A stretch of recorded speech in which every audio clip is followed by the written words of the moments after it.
How does one differentiate the midwife and the doula? Because that would probably be a big question. That's a great question. Yeah. So the difference between the midwife and the doula is that the doula is your informational support, your educational support, your physical support. For me, your spiritual support.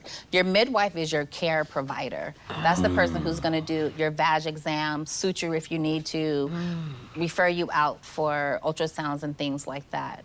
Although there's a difference between a midwife and a doula. There's a difference between a nurse midwife and a licensed midwife. A certified nurse midwife has gone through nursing school, and so they actually learn the medical model of care, right? Okay. A licensed midwife, where we do the apprenticeship models, like where you learn about intuition, connecting with the babies. It's a lot more hands-on. So the care that you get with the different there's care, it's just different. Different types of care. Yes, but you could also have an amazing human experience with a doctor that is connected to a source. You know, everyone doesn't feel like they just want to put you in a box and practice medicine. I actually had a doctor that met with me and he said, you know, Andre, the truth is that 80% of these women should be giving birth at home. Like the low-risk women. He said, but doctors won't tell you that because it's competition. And also because they have fear. They don't know what natural birth looks like. Because they've learned it in books and they often come out of medical school this way. But some people, I think that it should be mandatory for them to witness home births, more out-of-hospital births. Yeah, and they often, and another thing that happens in birth is because, remember, in hospitals, they see everything, the worst case scenario. So everyone isn't low risk. They have preeclamptic women, gestational diabetes, you know, other health issues.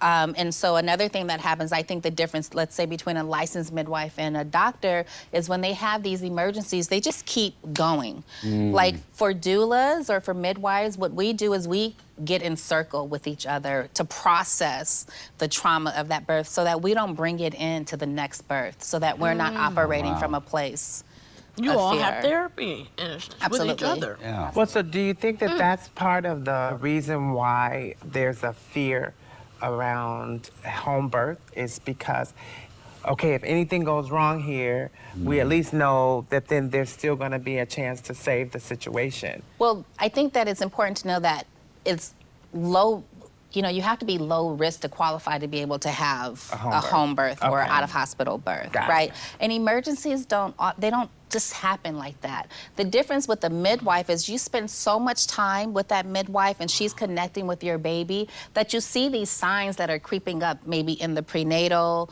or during the birth. And the truth is that most transfers and home births are for maternal exhaustion. It's not because there's an emergency. It's either maternal exhaustion or let's say the baby it's pooping, there's meconium, and so that baby needs to be washed more closely. Right, and so... So do you recommend a midwife with a doula in every instance? No, I recommend that people birth with whatever feels right for them. However they're going to feel the safest. And home birth isn't for doula, everyone. Though, you talk about that so that they can get an understanding. Yeah. Back to the change that you've seen with gay couples having babies from when you started to now. Talk to us a little bit about that. I think that it's amazing to see it, not only just the gay couples, but these women who maybe were focused on their career and waited too long. I had a client that just gave birth the other day who was 52 years old. And I have another client give birth in her hallway at 50 years old because they were waiting to get pregnant. So people are choosing what works for them, and I'm just happy that the world is changing. What in the holy grandma having a baby is going on with that? Well, you know, I mean, can you imagine taking your child to kindergarten? I could. Yeah. I mean, I'm 50. I would do it. I would have a baby now. I love giving birth. Because we're taught. Like I would, yeah. We're taught. I could do. But if you have a baby now, you're not going to kindergarten until you're not 50. I know. But my kid's going to kindergarten, not me. Right. And so when they say, "Oh, you have the cutest little grandbaby," oh no.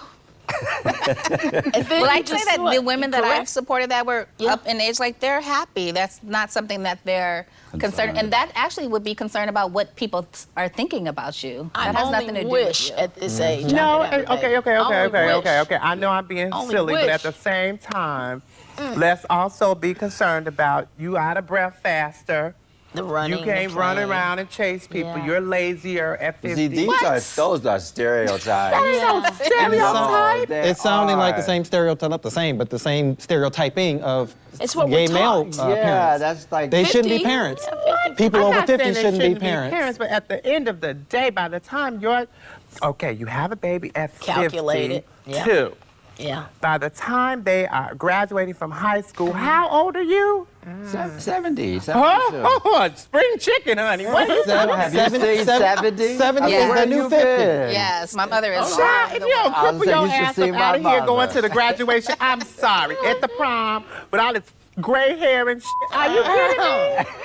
I am so surprised. And it's the saddest too. I'm not thing. a watch Because I guess I'm thinking when my kids were in elementary school, that was the average age was in their late 40s. Understand the wisdom early we got 50s. now? It's The amazing. wisdom that we have now in order to have a kid, it would be the bomb. Wisdom and bone structure and agility are two different things. I know. But 50 today is not what it was No, 30 women years can't ago. even have a How baby. is 72? It's not the same either. Yeah, Exactly. it's not. It really It's not. isn't. That's Yeah. They can have a baby because normally you're going through the All these little Especially in LA. gymnast grannies. Okay, I got it. Especially in LA. I saw a picture, I think it was Angela Bassett. Is Yeah, she's yeah, like 70 she's and pushing looking it like through. 20. No, she's not. Okay, not. maybe it's She's not, in her maybe it's not, 60s. maybe it's not Angela She's in her Bassett. It's someone 60s. else. She's in her It's 60s. somebody else, around 70, Does she looking have 30. a child Yeah. under 10? But the mothers are pushing it through. They're pulling it through at 70, 60, 50. And usually at that point, like they have support, they're financially secure, like they have things in alignment and to then be able to support biologically, them. you can't do it.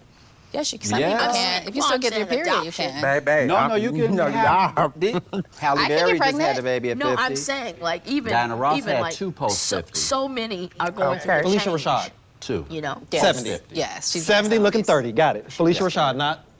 She You know has- Diana she Ross has had two babies post 50, right? I Two. remember she Who? had twins. Diana Ross. No, they weren't twins. She had Year two separate apart births. boys, two sons, separate births. Post 50. And, after 50. Yes. and I I'm remember that. sure Yes. And she's their 70 something now. experience with their mother was way different than those Yes. older children in terms of her ability to interact Yeah. and engage with them. I'm just saying. I don't know, but she probably was more Physically, present for them But- than she was the but not early only ones that, because she was every- born on She tour. can't move that fast. But every baby gets a different mother. Regardless to Say that what, again. That's every a baby very gets good a one. different mother. That's right. Because we're always Yes, changing. you're always and born into a different family. Yeah, Absolutely. you're always My sister changing didn't have and the same mother I had. Right. I mean, meaning But even my if you, mother was if the very different. different She was a different circumstances when person. you're I would younger, you're love struggling to ask more. these children of grandma mothers that if they had a chance something different. What would they pick? I think they would have interesting. chosen to do it earlier, but because they didn't, they weren't going to forsake giving birth and becoming a parent. Right. Okay. You only give Yeah. one life, one Yeah, body. absolutely. I mean, you know how many women regret that they didn't have children because they were putting their career or their partner first? Women are Seriously, birthing when families. my kids were... But that's usually why it happens, though. Let's be honest. Most of these Yeah, but that's people who not a are bad having thing. these children often later in life is because they did give up parenting for their careers in this Well, area. they just delayed it. They didn't Right. necessarily give it up. I'm telling you, when my kids were in elementary school, they went to school in Hollywood Hills, and most of those were career women who had careers and all that, and they were older. And they were in the PTA and all that stuff, and didn't look like grandmas. These are yoga divas and tight bodies and snatched in No, bikinis. Are you kidding absolutely. me? Well, No, I they're always holding it say you together. either get No, to they grow are, old but- or you make a Beautiful beautiful young young corpse.